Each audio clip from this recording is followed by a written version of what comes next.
Hello, BookTube, and welcome back to our read-along of Mr. Scarborough's Family by Anthony Trollope, where things have come to a boil down in Boston. Following our hero, the young man who Trollope says is the hero of the book, Harry Annesley, through his fortunes and misfortunes. His fortune is that he's won the affection of Florence Montjoy, a virtuous young simp who has professed her undying loyalty to him in a letter that made him caper about the place. But his misfortunes are many.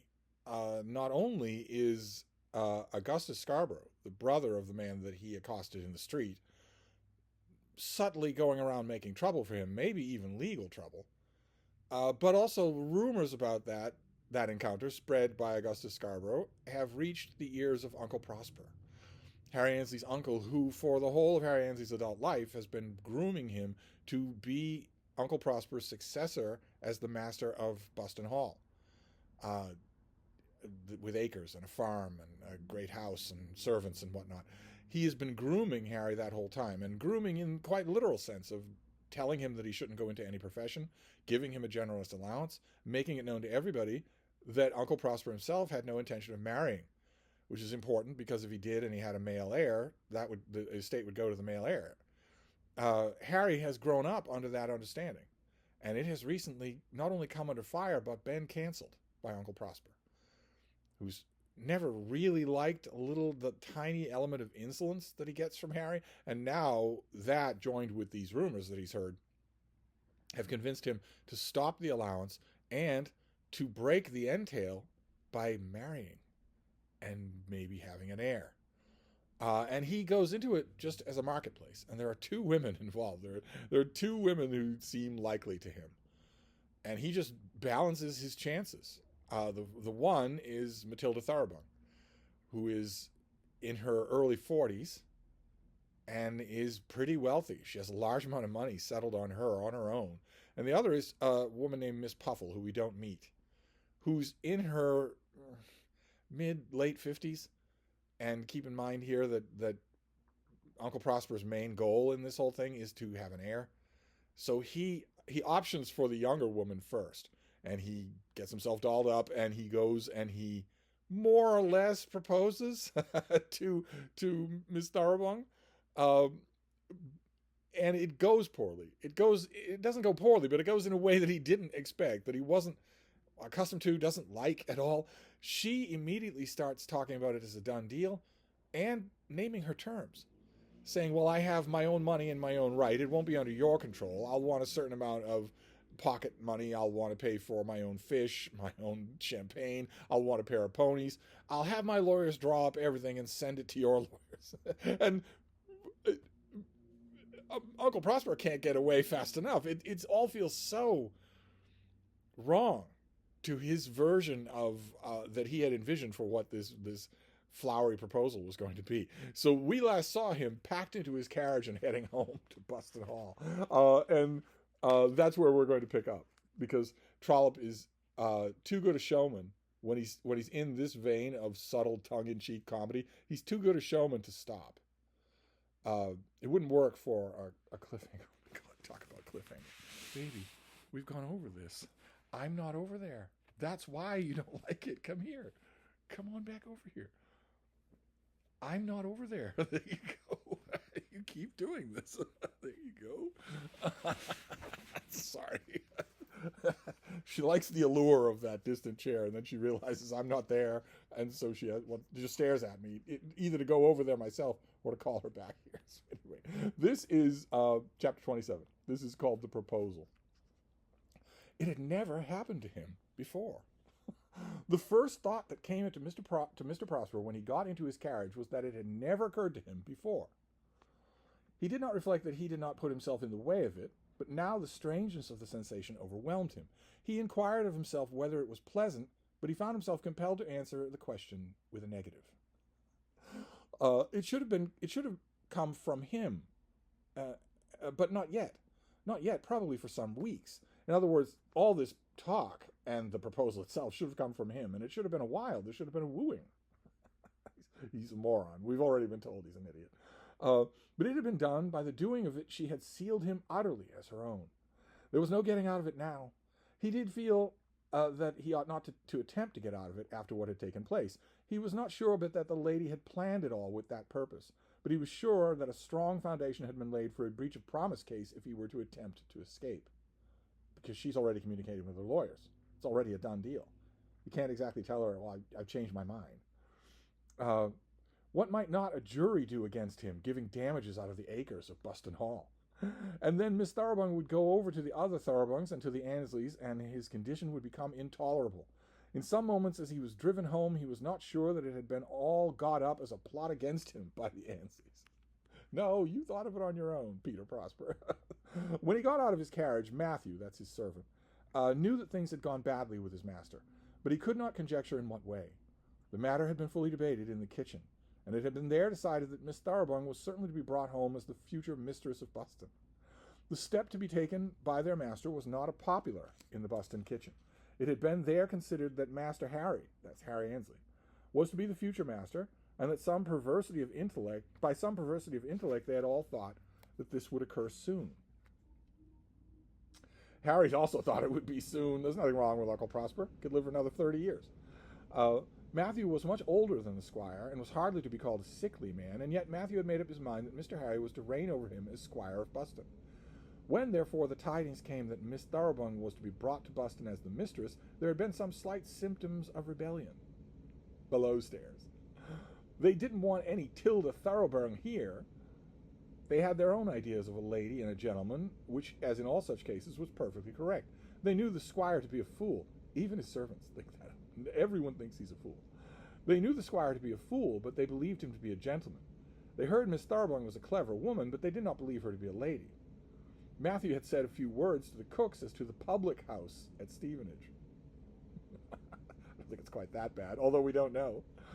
She had told him not to be an old fool and that he would lose his money, but she had thought of the public house. The minute he puts the thought in her mind, she's thinking about it.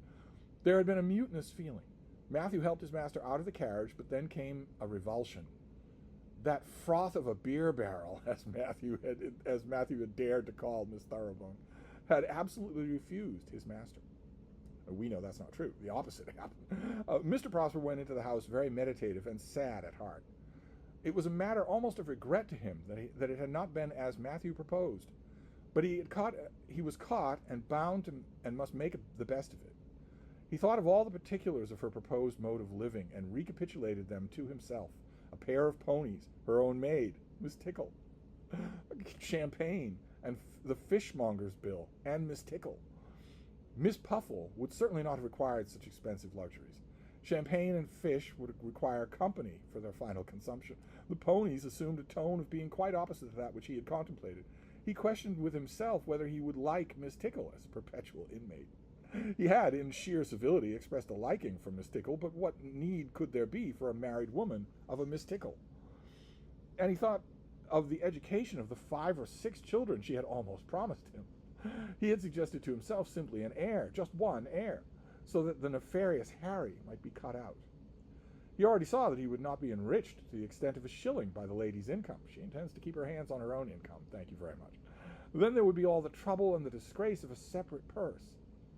He felt that there would be disgrace in having the fish and the champagne which were consumed in his own house paid for by his wife without reference to him.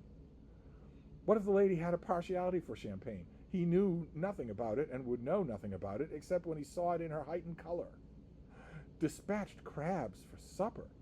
He always went to bed at 10 and had a tumbler of barley water brought to him, a glass of barley water with just a squeeze of lemon juice. Can you imagine what a horrible tyrant this guy would be to a wife? He saw ruin before him. No doubt she was a good manager, but she would be a good manager for herself.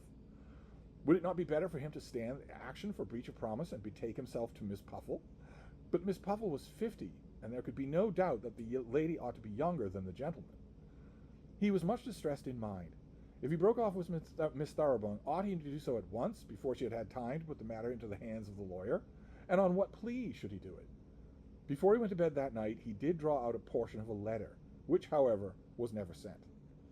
He likes to write letters, and we get a chunk of that letter here. My dear Miss Thoroughbung, in the views which we both promulgated this morning, I fear that there was some essential misunderstanding as to the mode of life which had occurred to both of us. You, as was natural at your age, and with all your charms, have not been slow to anticipate a coming period of uncheckered delights.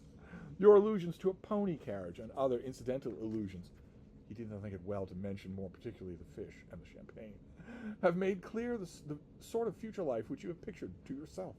Heaven forbid that I should take upon myself to find fault with anything so pleasant and so innocent. But my prospects of life are different, and in seeking the honor of an alliance with you, I was looking for a quiet companion in my declining years. And it might also be for a mother to a possible future son. When you honored me with an unmistakable sign of your affection on my going, she grabs him and kisses him. I was just about to explain all this. You must excuse me if my mouth was stopped then by the mutual ardor of our feeling. I was about to say, and then he drops off. But he had found it difficult to explain what he had about to say, and on the next morning, when the time for writing had come, he heard news which detained him for the day, and then the opportunity was lost. So he never finishes the letter. On the following morning, when Matthew appeared at his bedside with a cup of tea at 9 o'clock, tidings were brought him.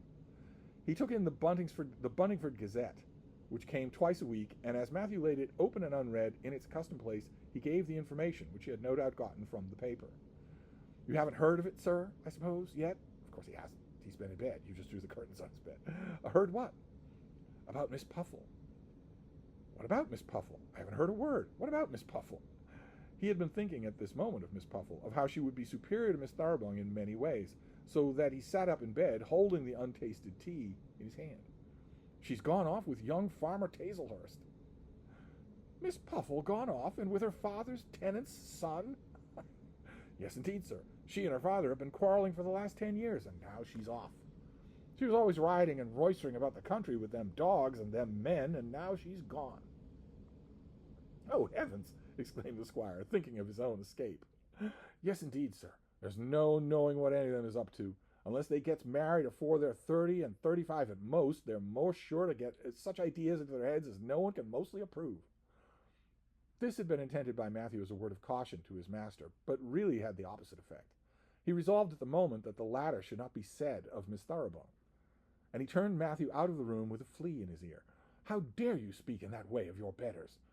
Mr. Puffle, the lady's father, has for many years been my friend. I am not saying anything to the lady, nor saying what she has done is right. Of course, downstairs in the servants' hall you can say what you please, but up here in my presence you should not speak in such language of a lady behind whose chair you may be called upon to wait.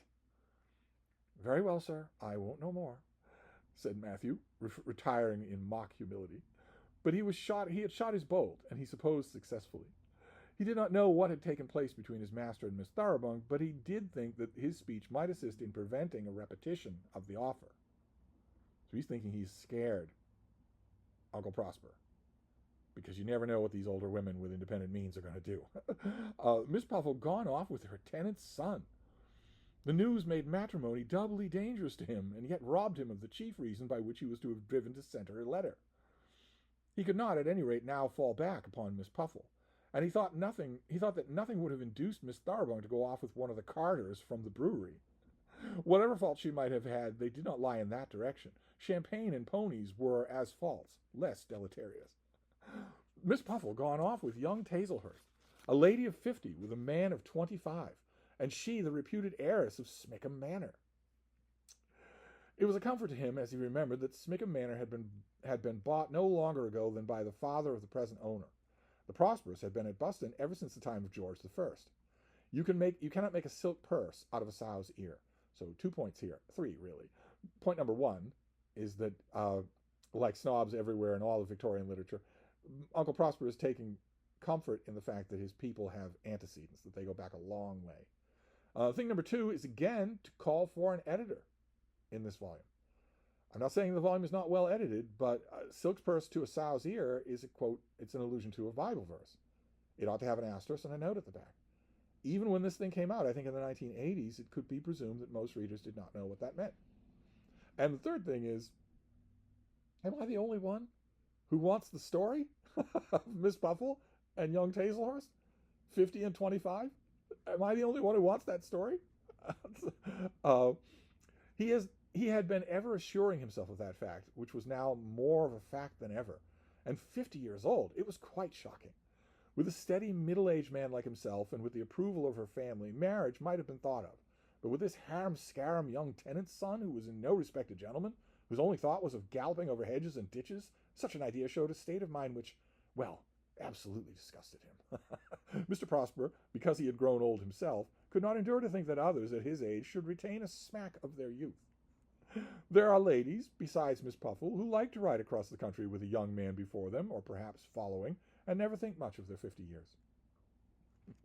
There are men as well. It's just Uncle Prosper cannot think of it. He cannot think of this at all. It cannot be anything but wrong to him, which makes me want to hear the story. But the news certainly brought him a great change of feeling, so that the letter to which he had devoted the preceding afternoon was put back into the letter case and was never finished. And his mind immediately recurred to Miss Thoroughbung, and he bethought himself that the objection which he felt was perhaps in part frivolous. At any rate, she was a better woman than Miss Puffle. She certainly would run after no farmer's son. Though she might be fond of champagne, it was, he thought, chiefly for other people, and though she was ambitious of ponies, the ambition might be checked.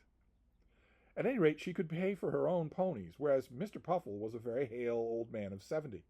Puffle, he told himself, had married young and might live for the next 10 years or 20. To Mr. Prosper, whose imagination did not fly far afield, the world afforded at present two ladies. These were Miss Puffle and Miss Thoroughbung, and as Miss Puffle had fallen out of the running, there seemed to be a walkover for Miss Thoroughbung. A hale and hearty man of 70 can fall down a flight of stairs. He's consoling himself by saying, well, she might have run off with young Taslehurst, but she won't actually come into Smickham Manor for a long time. That might not be true. Her father's 70, at a time when that's well beyond the average lifespan. So he did think, during the 2 or 3 days which passed without any further step on his part, he did think how it might be were he to remain unmarried. As regarded his own comfort, he was greatly tempted. Life would remain so easy to him if he just doesn't marry. None of these routines uprooted. But Harry. But then duty demanded of him that he should marry, and he was a man who, in honest, sober talk, thought much of his duty. He was absurdly credulous and as obstinate as a mule, but he did wish to do what was right. He had been convinced that Harry Annesley was a false knave, and had been made to swear an oath that Harry should not be his heir. Harry had been draped in the blackest colors, and each daub of black something darker had been added by his uncle's memory of those neglected sermons. Harry refused to sit and listen after supper to sermons. It was now his first duty in life to beget an heir, and for that purpose a wife must be had. Putting aside the ponies and the champagne and the dispatched crab, the sound of which, as coming to him from Miss Tickle's mouth, was uglier than other sounds, he still thought that Miss Thoroughbung would answer his purpose. From her side, there would not be the making of a silk purse, but then the boy would be his boy as well as hers, and would probably take more after the father. He passed much of these days with the peerage in his hand. That's Burke's peerage, which lays out who's who in the world, how much they're worth, how old their relatives are, where their homes are. And satisfied himself that the best blood had been maintained frequently by second-rate marriages. Yeah, you're a prize. Yeah. Health was the great thing. Health in the mother was everything. Who could be more healthy than Miss Thoroughbung? Then he thought of the warm embrace. Perhaps, after all, it was right that she should embrace him after what he'd said to her. 3 days only had passed by, and he was still thinking of what he ought to be his next step when there came to him a letter from Messrs. Soames and Simpsons, attorneys at Buntingford. He had heard of Soames and Simpson, had been familiar with their names for the last 20 years, but had never dreamt that his own private affairs should become a matter of consultation in their office. Gray and Barry of Lincoln's Inn were his lawyers. Mr. Gray, we know Gray and Barry well, who were quite gentlemen. He knew nothing against Soames and Simpson, but he thought their work consisted generally in the recovering of local debts. Soames and Simpson now wrote to tell him with full details as to his future life. Their client, Miss Thoroughbung, had communicated to them his offer of marriage. They were acquainted with all the lady's circumstances, and she had asked them for their advice. They had proposed to her that the use of her own income should be by deed left to herself. So the husband, in this age, in the 1880s, the husband usually gets control over all the money the woman brings to the marriage. Not so here. It's a large amount of money, very large. Some proportion of it should go into the house and might be made better of an agreement. They suggested that an annuity of £1,000 a year in shape of a dower should be secured to their client in the event of her outliving Mr. Prosper. The estate should, of course, be settled on the eldest child. The mother's property should be equally divided among other children. Buston Hall should be the residence of the widow till the eldest son should be 24, after which Mr. Prosper would no doubt feel that their client would have to provide a home for herself. Soames and Simpson did not think that there was anything in this to which Mr. Prosper would object, and if this were so, they would immediately prepare the settlement. That woman didn't say against it, after all, said Matthew to himself, and he gave the letter from the lawyers to his master. The letter made Mr. Prosper angry. It did in truth contain nothing more than a repetition of the very terms the lady herself had suggested.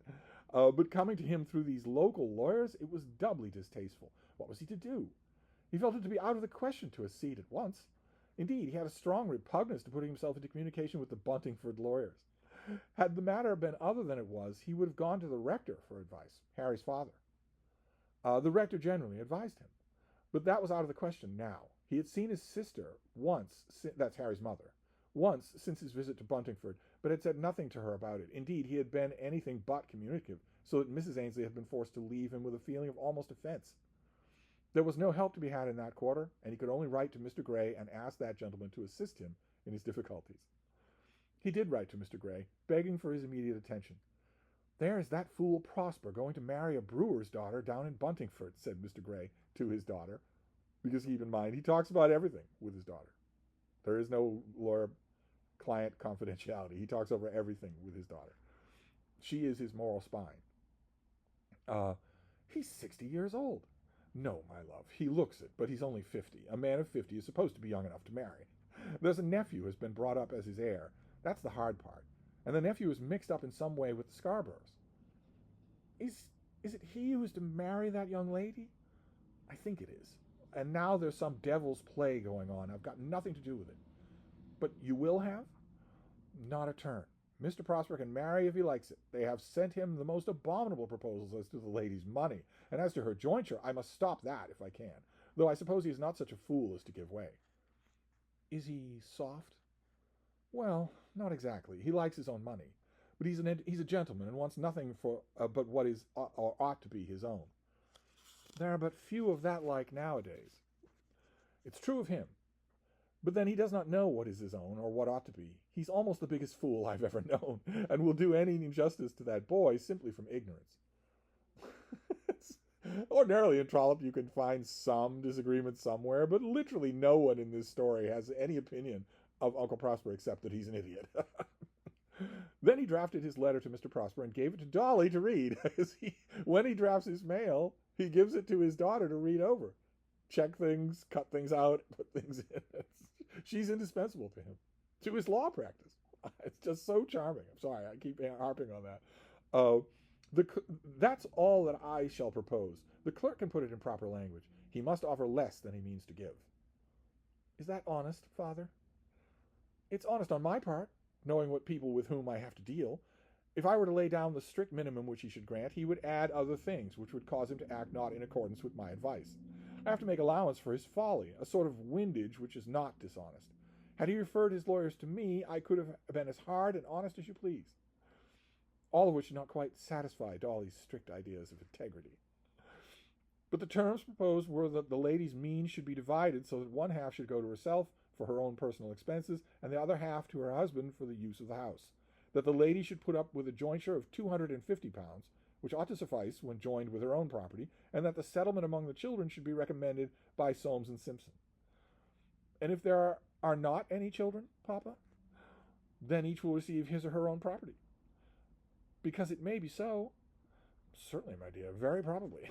She's pointing out, as we end the chapter, that there might not be any children from this. I mean, Mr. Prosper is not exactly a steamy Lothario, and Miss Thoroughbung doesn't seem like the type to want to risk a Victorian childbirth, to risk dying, a 1 in 4 chance of dying. It doesn't seem like the type to do that, even though she knows that she's going into this for an heir. That won't be part of the actual contract. So there we have a bit more of this humor. Trollope knows when to lay that on. He knows that this story is shifting between the main outre interest of the plot, this scheme by Mr. Scarborough to disinherit his eldest son and thereby disappoint all of his creditors and save Tretton Park from just falling to the creditors when he dies. That's the main item here, the main garish attraction. But then the rest of it, the subplots, wander between melodrama and comedy and whatnot. And maybe in the future a little crime, maybe a little bit of legal tension like in Phineas Finn. But first, before any of those things, there's another staple of Trollope. Now, keep in mind, this was Trollope's one of his last novels. He did not actually live to see this in book form, working on it right till the end. But by this point, he knew perfectly well what a Trollope novel was supposed to contain, and so did all of his readers. And he might like to surprise them. This book, believe it or not, has quite a few surprises left in it. He might like to surprise them, but he also likes to give them what they want. They want a sudsy melodrama of a romance. They want that. And we're going to get that. They want some sort of quirky plot, a weird, almost sensationalistic plot, like in the Eustace Diamonds. They want that. They want a few twists and turns here and there. I would argue that they're happy even when they don't get them. There are quite a few novels in Trollope's written at the peak of his powers that really exhaust all of their twists in the halfway point. All the rest of it is just the working out of the plot. And you know that, and you still read. But there's one other thing that Trollope was, by this point in his career, he was synonymous with, and that was fox hunting. A fox hunting scene, at least one. So buckle up for the next chapter, and I'll wrap this up for now and see you then. Thank you, BookTube.